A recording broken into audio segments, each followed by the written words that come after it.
Alright, yo, what's going on guys? It's Jinx. Welcome back to another video. Today I'm going to be ranking the entire NRW roster. Now, this is going to be my opinions on how I think they're doing, and it's overall just my opinion. So if you disagree with me, that's okay. But, let's get into this. Now to start this, we have at number 63, the worst wrestler on the NRW roster is Drew Kendall. He was a really big name in MXF, I believe that's what the show was called. I honestly didn't watch too much of that show, but from what I did see in it, I do remember seeing his name in some pretty memorable moments. It's sad to see where he's ended up, but I just don't take him seriously at all.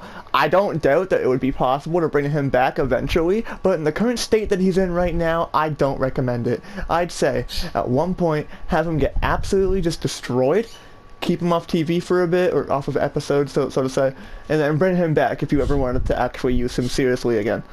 Or have an underdog gimmick for him. But Drew Kendall, the worst member of the roster. Every time you see him, you know someone's gonna kill him. It's predictable. Drew Kendall gets numbered 63 to kick off the list. Up next, we have Sutton Dupree at number 62. Now, Sutton Dupree, very much like Drew Kendall, you know when he makes his entrance to the ring, he's going to get killed by whoever walks out afterwards. Sutton Dupree was part of a very bad tag team with Gaz, now known as Gareth Jocelyn, and I never really liked him. Never liked any of them. I thought Gaz looked stupid, but we're not here to talk about Gaz. We're here to talk about Sutton Dupree. Sutton Dupree is somebody who I remember seeing Dynamite make him in the 2K20 creation stream, and I was like, this guy looks alright, but then I saw him in the ring, and I saw him just getting clowned the entire time, and I was like, yeah, this guy's not that good. So, he gets number 62, Sutton Dupree, one of the honorable jobbers of NRW.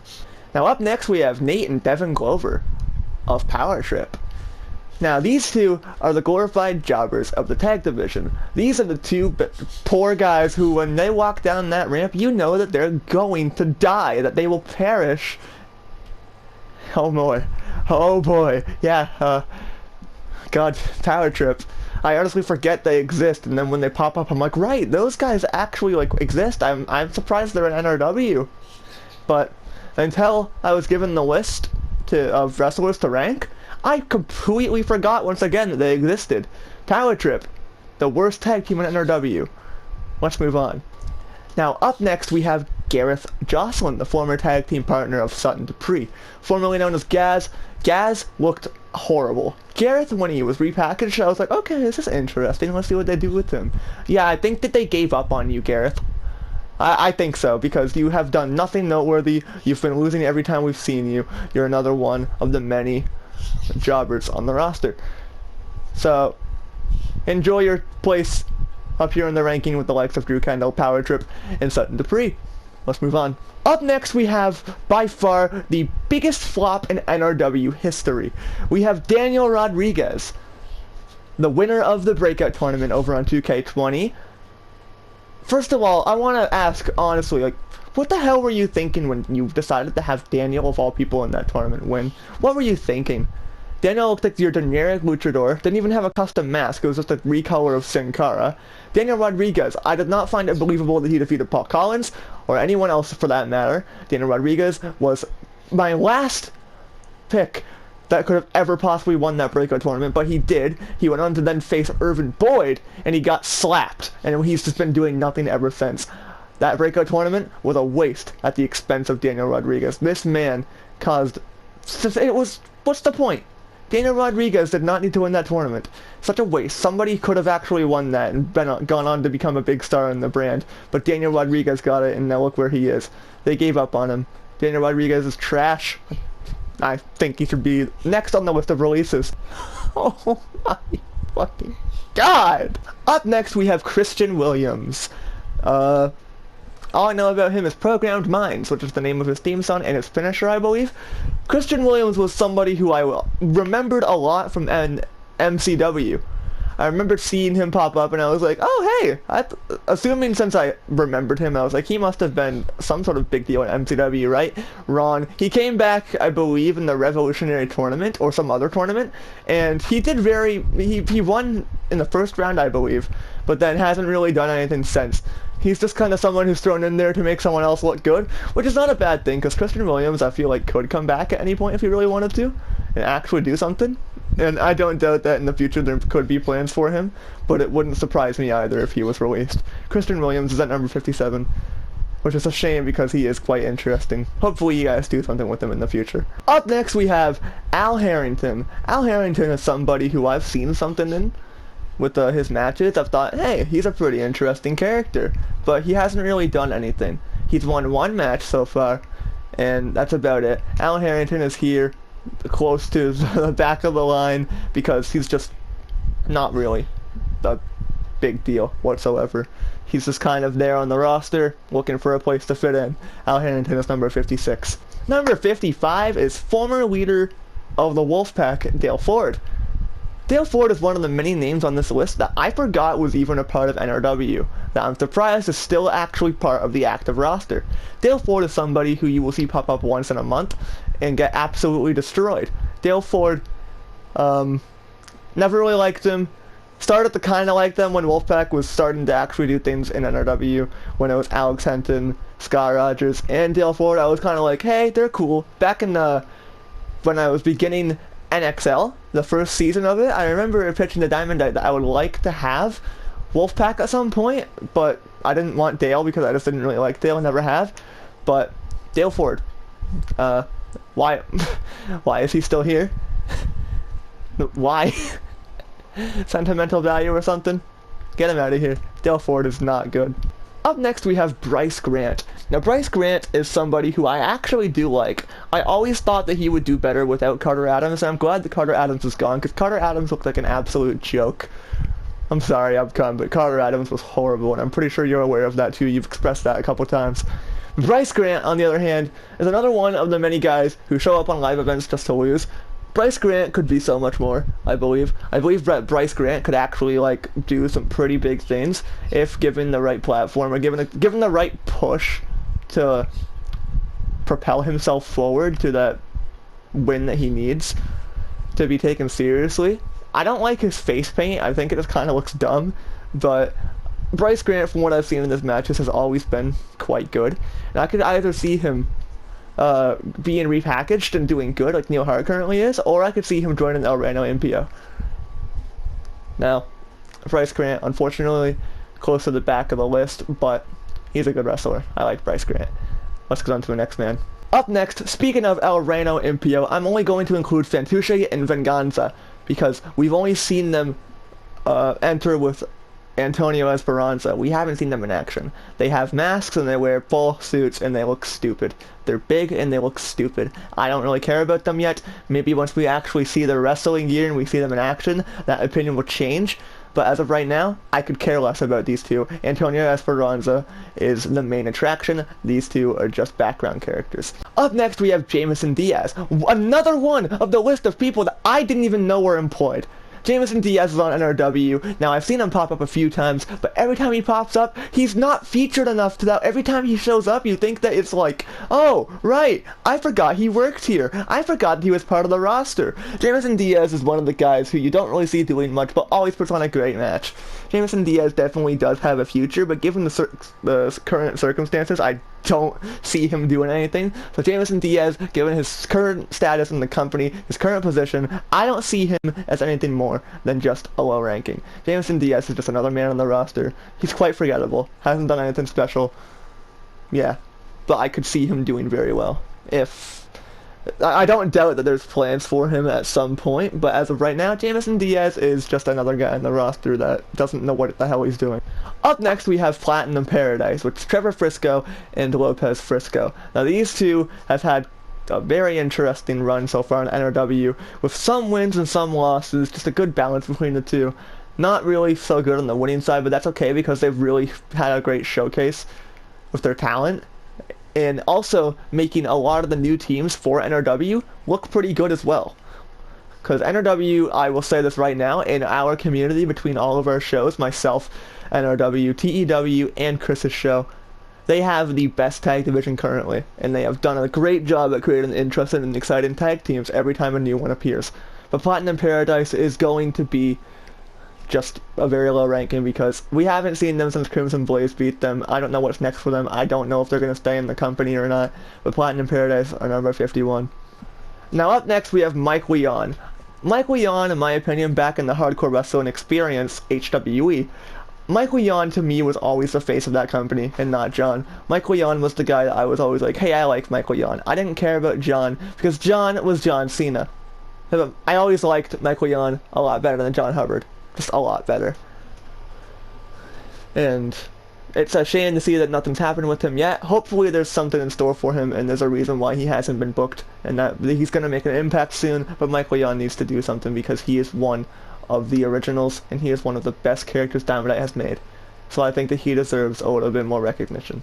Up next at number 49 we have one of the newest tag teams in Thatcher Effect, which is Aiden Oakley and Jasper Collins. Jasper Collins returning from the Breakout Tournament, which was very interesting. I don't think we've ever been introduced to Aiden Oakley before. If we have, I haven't seen them before. But Thatcher Effect. The name at first, I didn't really understand it. I was like, that sounds stupid. But then they explained what Thatcher Effect meant, and I was like, that's actually really creative. I liked their match against the Lost Ravens. I believe that's who they debuted against. And yeah, Thatcher Effect. Glad to see Jasper Collins back. It's always cool seeing a familiar face come back, even if they weren't really the best wrestler. It's always nice seeing someone come back. So Thatcher Effect, looking forward to seeing what they do in the tag division. Now up next, we have Midas Touch, which is Chase Elston and Jaden Foster, with Jay Anderson, but Jay Anderson is going to be included as his own separate man. Midas Touch, on one of the newest tag teams as well, have had great matches. I didn't really care about them when they first showed up, but I'm actually starting to like them. Midas Touch is another perfect example of how great NRW's tag division is. Midas Touch has a bright future, for sure. Very, very interested in seeing what happens with them in the future. Up next we have Crimson Blaze, who debuted against Midas Touch and defeated them. Crimson Blaze, wait, no. Okay. Retry. 3, 2, 1, go. Up next we have Crimson Blaze, Fabian Daker and Gavin Donovan, who made their debut against Platinum Paradise and had an incredible match with them. We haven't seen Platinum Paradise since, but Crimson Blaze have really made an impact with that debut. Putting on an amazing match. I'm excited to see what they do at NRW because they're finally a part of the roster of the people who originally created them. Number 46 is Dean Moore. Dean Moore was, by the looks of things at the time, it looked like he was set for a big push to be one of the main players of the roster. But ever since his loss to Lance Sullivan for the Extreme Championship, he hasn't done anything. I don't even know if we've seen him since. If we have, I don't remember. But Dean Moore was somebody who should have been more frequently used after his match with Lance Sullivan, and I'm kind of sad that we haven't seen him that much since, because Dean Moore was somebody that I really was behind, but with his absence, I've just stopped caring about him. But I would not be opposed to seeing him return and start doing well again. So Dean Moore's number 46. Up next, we have Shane Reese. Now Shane Reese is somebody who I've recently, no pun intended, taken a very, very large liking to. Shane Reese is incredible. He looks pretty cool. Nice silver attire. Great theme song. You cannot have a theme song this good and not have him be a major player. Listen to this.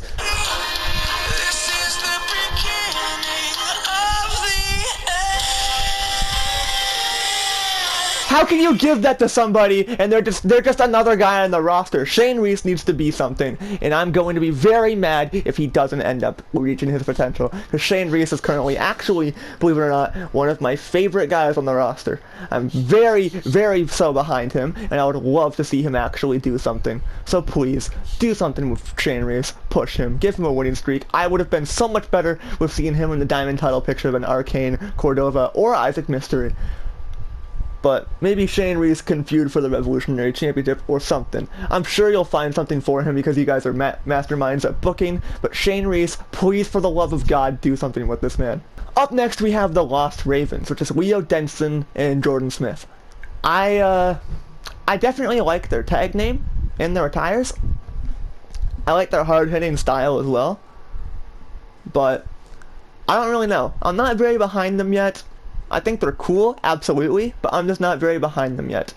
But they had a pretty good debut against Thatcher Effect, and I'm looking forward to seeing what they do next. Because last time we saw them, they lost to Crisis Conspiracy in the Tag Gauntlet, but hopefully there's a bright future for them, and hopefully I see more that I like from them that can get me behind them more.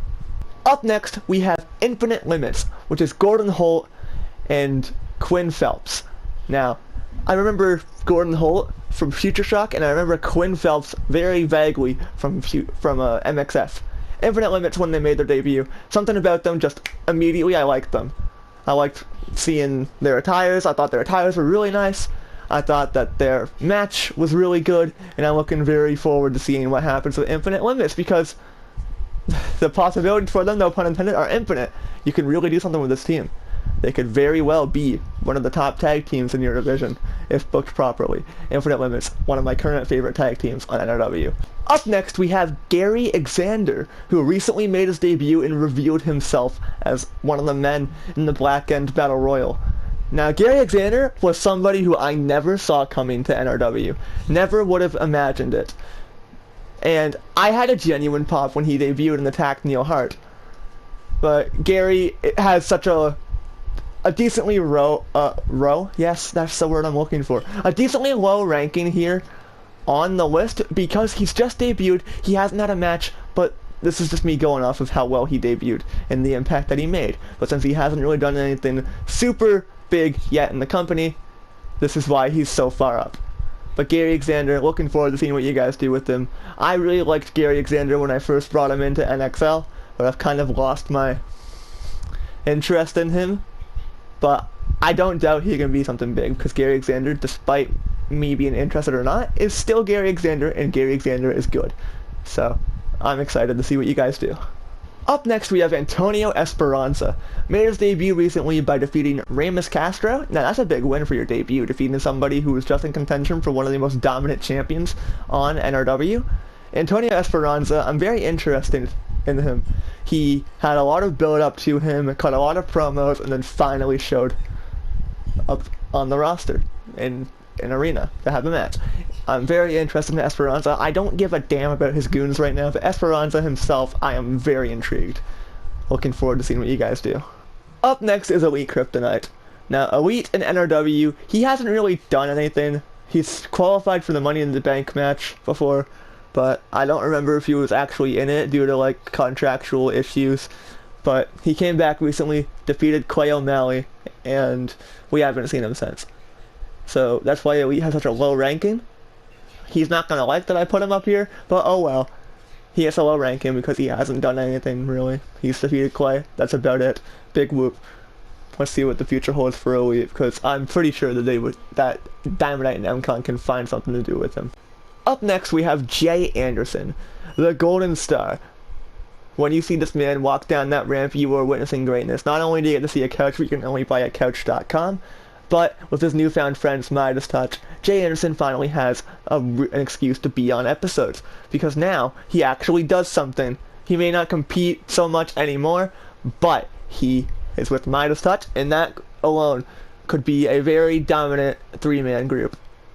Jay Anderson is finally, after so much questions of where he's been, is finally doing something, finally has a place on the roster, and I'm very happy about that. I didn't like Jay Anderson at first when I signed him. I don't know why I signed him to NXL if I didn't really like him that much. I then tried to give him a chance in the Worlds Collide tournament, and I was like, okay, he's actually pretty cool. And now, Jay Anderson gets a chance to do something again, because he was one of the top names over on HWE with the Cruiserweight Championship. Jay Anderson finally is doing something again. Up next is Paul Relch. Paul Relch is an interesting one because he was featured heavily when he was the TV champion, and then he lost it to Chris. Wait, no. He lost it to Adam Farewell, I believe. Yes. And then Paul Relch, once he lost the title, was attacked by Caleb Young and challenged to a match. He was then pulled off of TV for a bit after losing to Caleb Young, returned with a big scar on his head, had like one match, and we haven't seen him since. A new gimmick revealed and everything for Paul Relch, and they just haven't used him ever since we've seen that new gimmick unveiled. So I've lost all interest in Paul Relch's new gimmick. All interest. That's why Paul Relch is at number 38. I could care less about him right now, but it wouldn't be hard to make me care again. Up next at 37, we have Mr. Money in the Bank, Bryson Roberts. Bryson Roberts is another man who I usually forget is even on the roster, because we don't see him that much. Now, I understand it's hard to book everybody equally when you're trying to build on certain storylines. Some people are going to get left off for a while. Bryson was suspended because of some rivalry with Brad Jackson. I never really cared about Bryson Roberts. I don't care that he's Mr. Money in the Bank. He's never really been someone that I've liked. I did pop for his return because that was pretty cool because the story just lined up really well. But the story itself with Brad and Bryson, although was very well booked, I personally didn't really care much for it. I wasn't excited for it. I didn't really care for their match that they were going to have. I didn't care about Brad versus Bryson at all, really. But it never got me excited. But Bryson Roberts, I'm interested to see what happens next because now he's back, has a new attire, and he's probably just going to go absolutely batshit crazy now. So let's see what happens. Bryson Roberts, number 37. Oliver Peters. Never took this guy seriously ever. Ever. Now I kind of do a little bit. I don't like Oliver Peters. I'm not a fan, but I don't dislike him. He's just someone that I'm met with. That I'm kind of like, towards.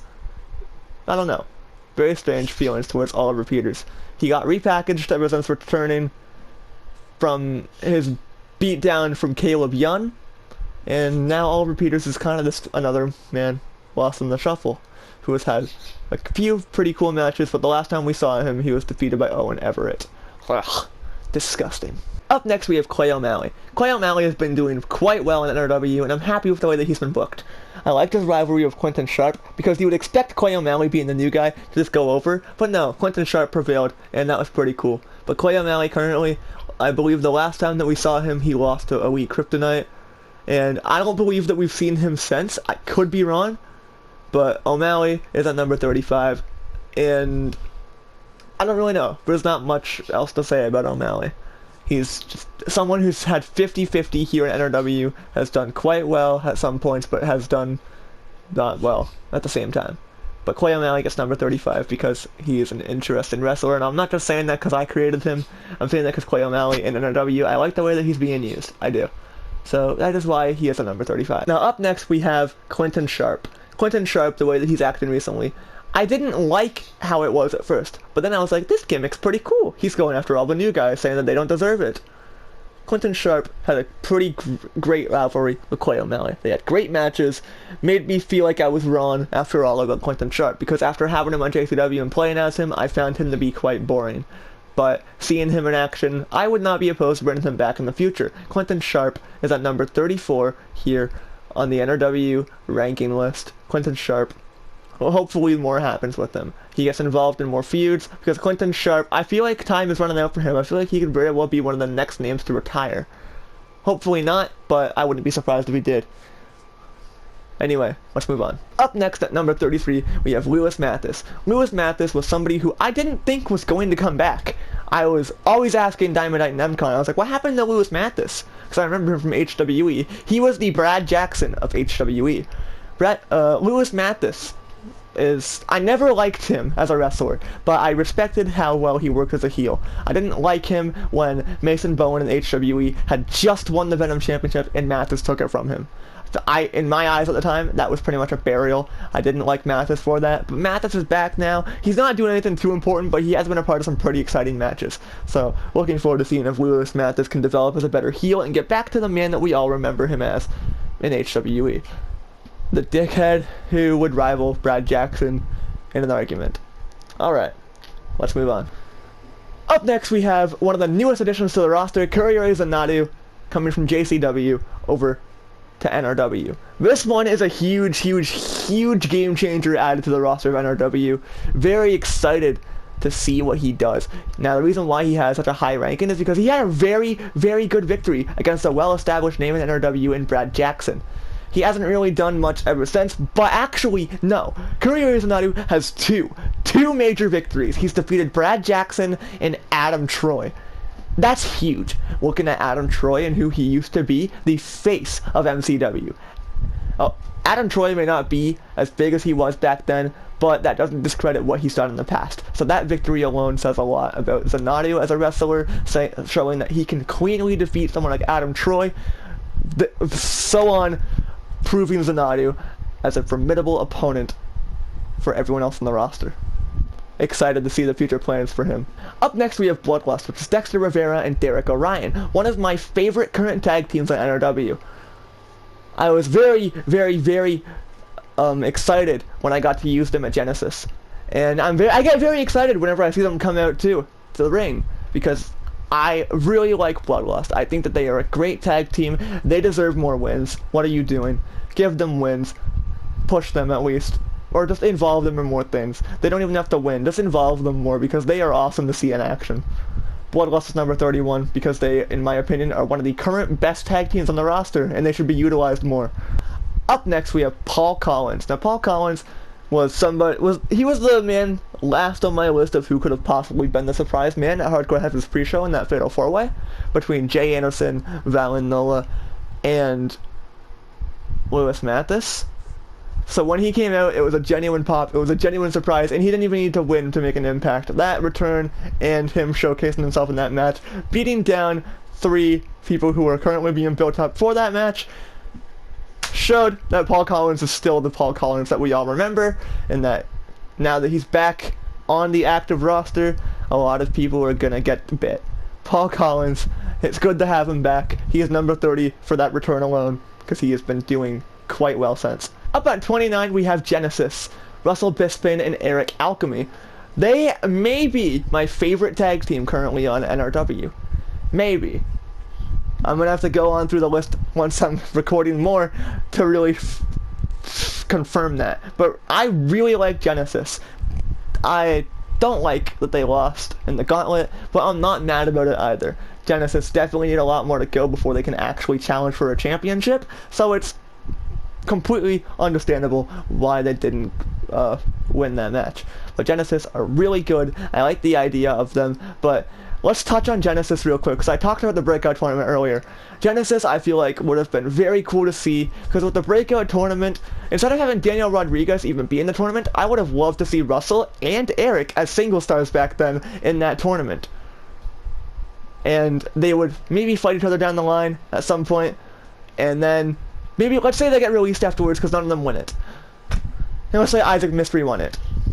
I would have had them both stay off of NRW episodes for a while, and then bring them back as a tag team after earning each other's respect from, let's say, they collided, and they earned respect for each other. And that's how the tag team was born, and they came in, debuted, made an impact. I feel like that would have been very cool. But I'm not upset with Genesis whatsoever. I think they're very cool, and I would love to see them challenge for the tag titles in the future. Let's move on. Up next is Neil Hart. I like Neil Hart. I actually liked him better before he had Chris as his manager. I don't think that he really needed to be repackaged. I feel like you could have just had him build up some wins and then propel himself. I don't think he needed to be repackaged. I personally liked him better before.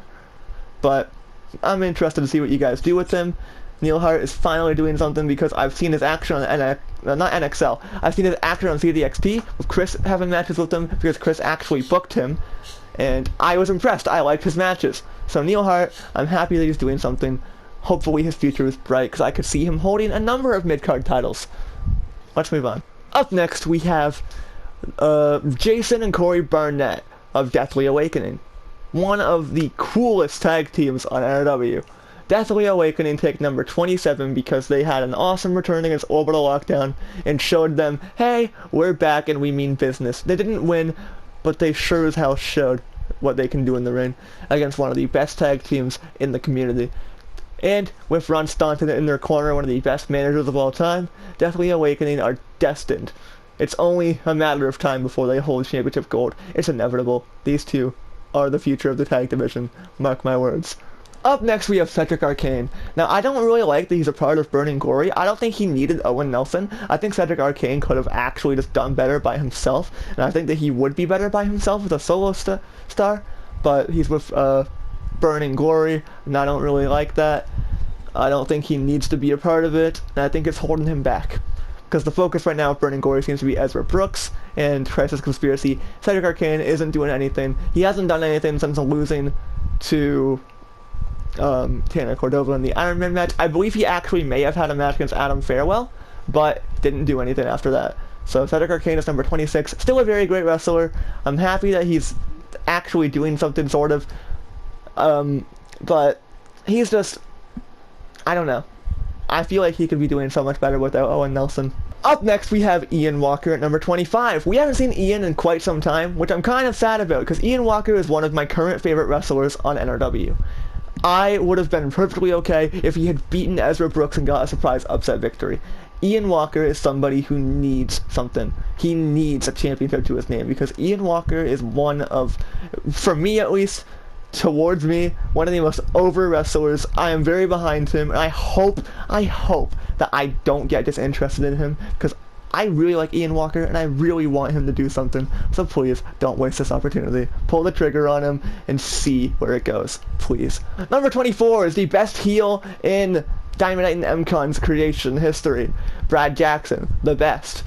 Brad Jackson has not been doing great at all when it comes to wrestling, but in promos, Brad Jackson always cracks me up. He's a very, very, very good talker. He's even a very good wrestler too. But every time he picks a fight, he gets destroyed. Every time. Every time. He got beat up by Zanadu. He got beat up by Bryson. He got beat up by Adam Farewell. He just gets beat up by everyone that he calls out pretty much. He talks a big game. I like that he makes up excuses all the time and has really cool like custom only Brad Jackson could pull it off attires.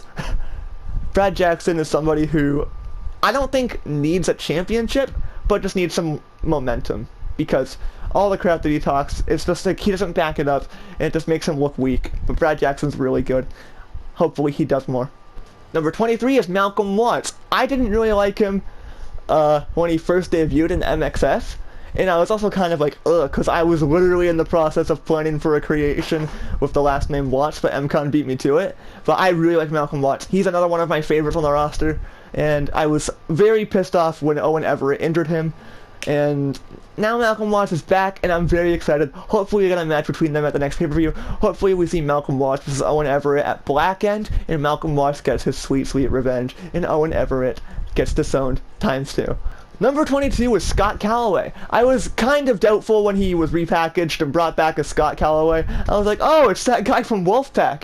Great. I was afraid that Dynamite was going to shove him down our throats because I wasn't interested in him and I didn't want to see him all the time. But then I saw his match with Valanoa and I was like, oh my god, this guy is the future. Please, for the love of God, let's see some more of him. And we did, and I'm glad. Scott Calloway is number 22 just because he's only been around for a short amount of time but has accomplished a great deal of things.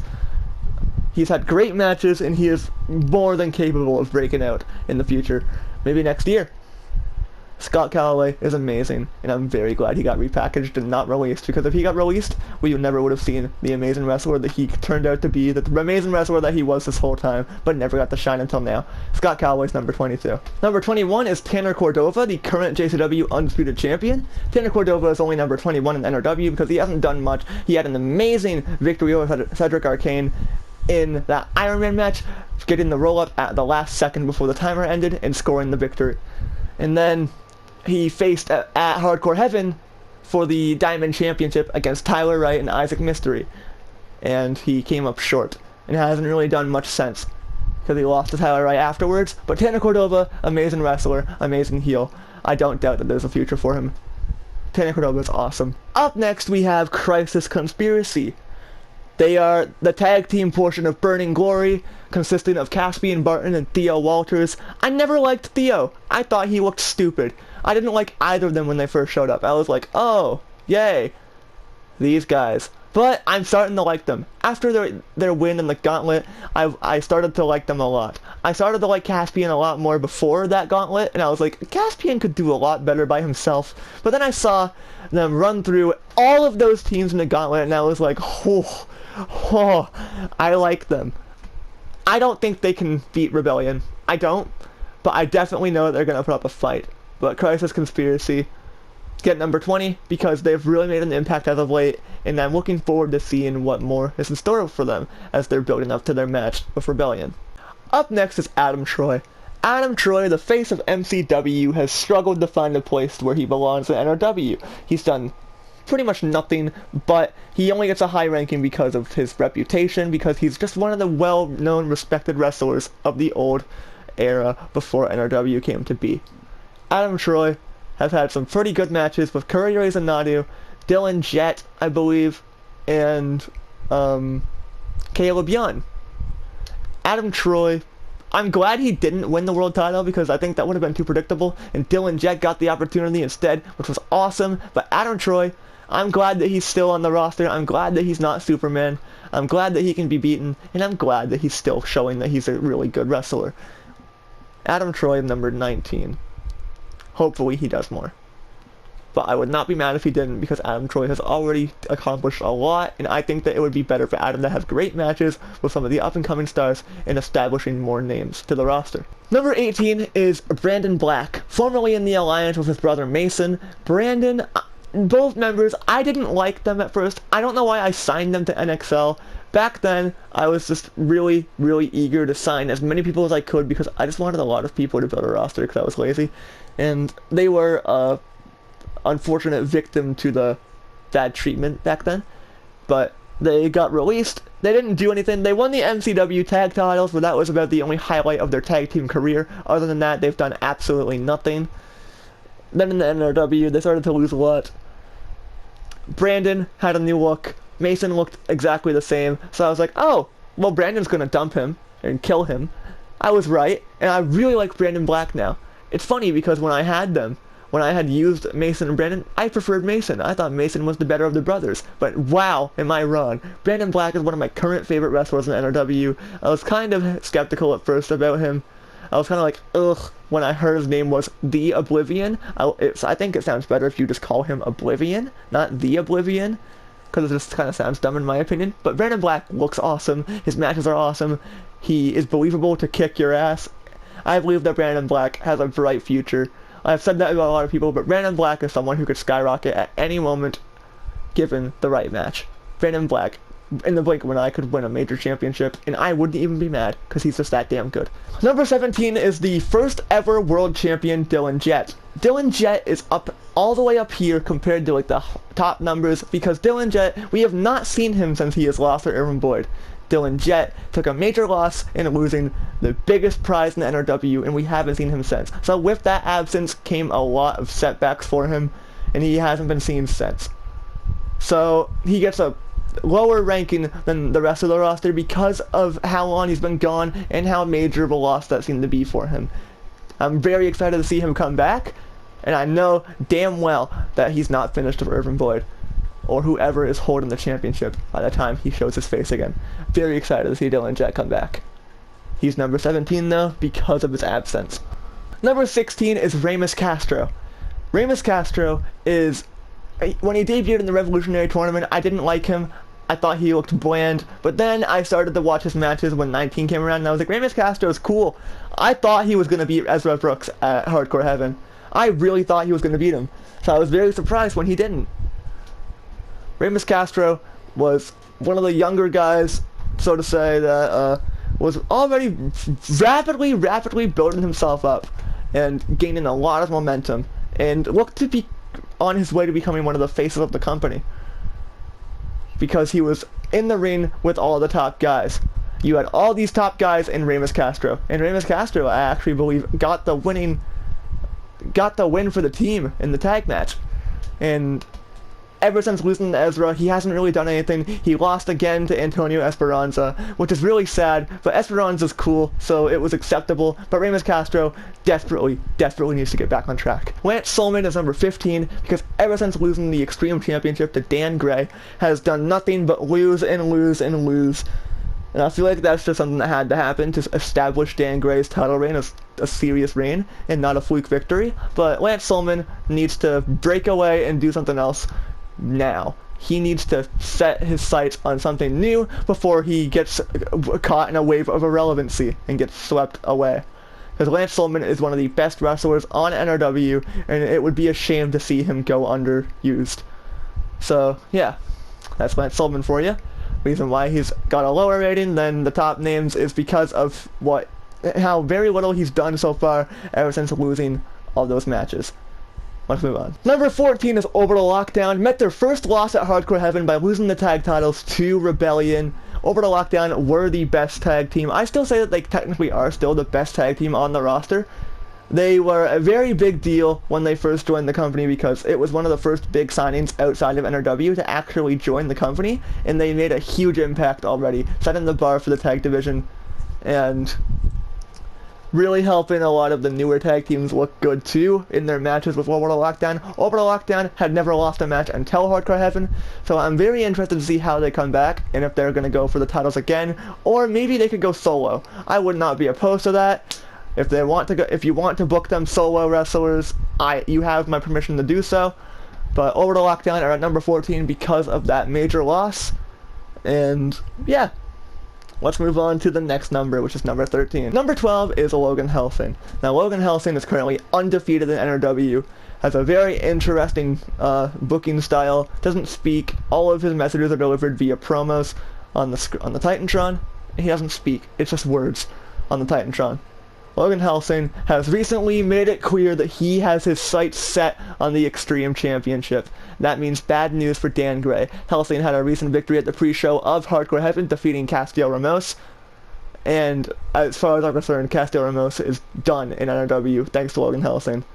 Logan Helsing gets number 12 because he's a beast, a force to be reckoned with, and he is a very well-established name when it comes to, well, when you see Logan Helsing and you hear that you know damn well that it's trouble for whoever is facing him, because Helsing is a beast. Number 11 is Valen Noah. Valen Noah, I thought his face looked generic at first when I first was introduced to him, but then I started to appreciate him a lot more. I think that he actually is very cool for being a big guy who can move around really quickly and do springboards. I like that his finisher isn't an in-game finisher. Instead, they improvised and decided to do something that hasn't really been done in the community, which was just make a normal move that you can't assign a finisher in the game normally, a finisher, which is that springboard thrust kick. I think that's very cool and unique about Valen Noah. And I don't think that he's going to beat Ezra Brooks, but I don't think that it's impossible for him to beat Ezra. I believe Valen Noah can beat Ezra. I think when it comes from a booking standpoint, it's 50-50,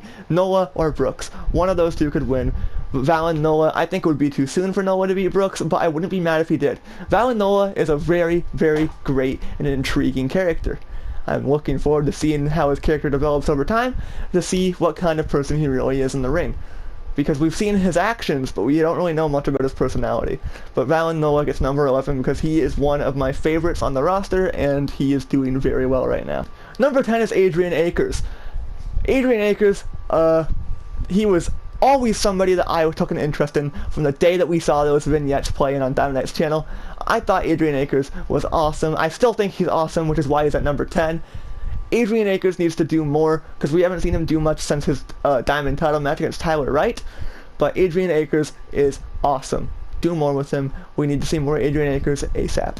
Number 9 is the former Diamond champion, Tyler Wright. Tyler Wright was somebody who really, he took off out of nowhere after being on a losing streak in NRW to winning a big match, going on and beating the now current world champion Irvin Boyd for the Diamond Championship. Tyler Wright is amazing, but due to his big title loss, he gets bumped back a few to number 9. So Tyler Wright is currently number 9 in the rankings, and Tyler Wright looks like, I don't know what's next for him, because Isaac Mystery beat him in a rematch, but I'm very excited to see what's next for Tyler Wright, to see if they further the rivalry and do a repeat of Boyd versus Wright. I would not be mad about that. I'd be very excited, because Tyler Wright, as of right now, is the only person we know who can defeat Irvin Boyd in singles action for a championship. So maybe he can do it again, or maybe Irvin can get it on him this time. Let's see. Number 8 is the current Diamond champion, Isaac Mystery. Isaac Mystery is I think he's the best character that Elite has created, moveset wise, because his moveset is very awesome and fun to play with.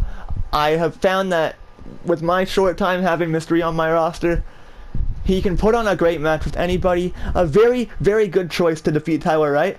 Isaac Mystery is just beginning his title reign, and I'm very excited about it, because Isaac Mystery has gold star matches with everyone that he faces. Isaac Mystery is awesome. I'm very excited about him being a champion. Number 7 is Rebellion. Andy Parker and Zachary Thornhill. Now, I didn't like Rebellion at first when they debuted. It took a while for me to start liking them, but after their build-up for Hardcore Heaven, I started to like them. And I wasn't even mad when they beat Orbital Lockdown. I kind of would have preferred to see Orbital Lockdown have a better reign, but they held the titles for a long time, so you can't really complain with that. Rebellion, Parker, and Thornhill.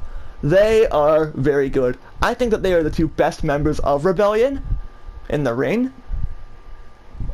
And I'm glad that they finally have championships, because they're cool.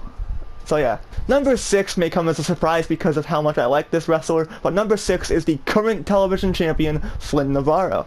Now Navarro, he would be higher up in the list if he was a more established character already. He is an underdog still, maybe broke those chains that were holding him down as a rookie and beating Adam Farewell, the first man to beat Adam Farewell in NRW for the TV championship. Flynn Navarro's number 6 only because he's still kind of new and not fully established, but had a great big victory, but he's a brand new champion, so that's why he's number 6. Number 5 is Dan Gray, and I hated Dan Gray before he was repackaged. I thought he looked stupid, he was a skinny, scrawny bastard, and I did not like him at all. Now Dan Gray looks menacing, is fun to watch in the ring, and is a good leader for Rebellion. A great heel, and a good Extreme Champion.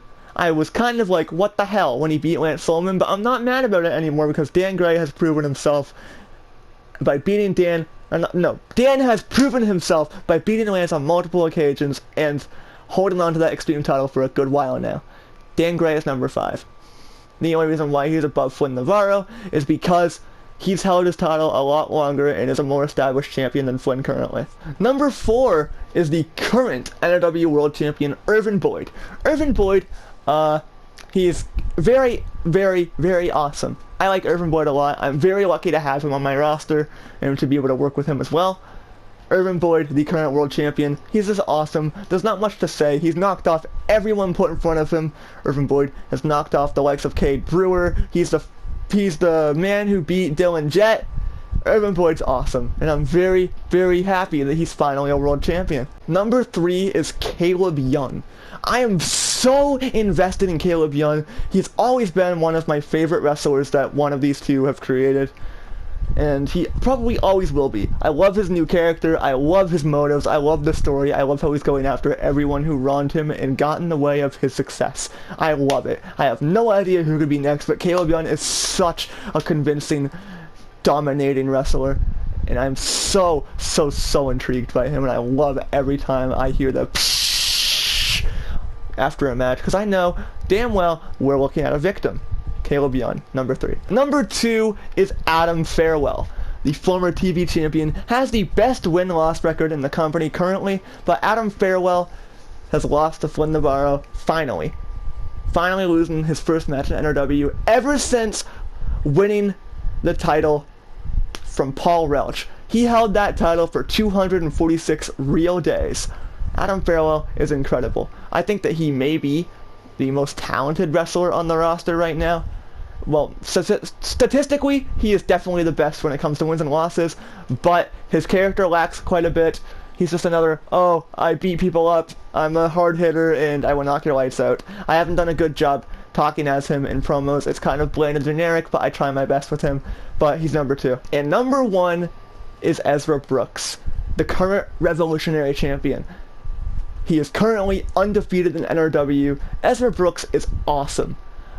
He goes to show that to be one of the best in the company, you don't need to be somebody who talks on a microphone. Owen Nelson has done a very good job delivering a lot of great promos on behalf of Ezra Brooks, making Ezra look like a monster convincingly enough, speaking about him.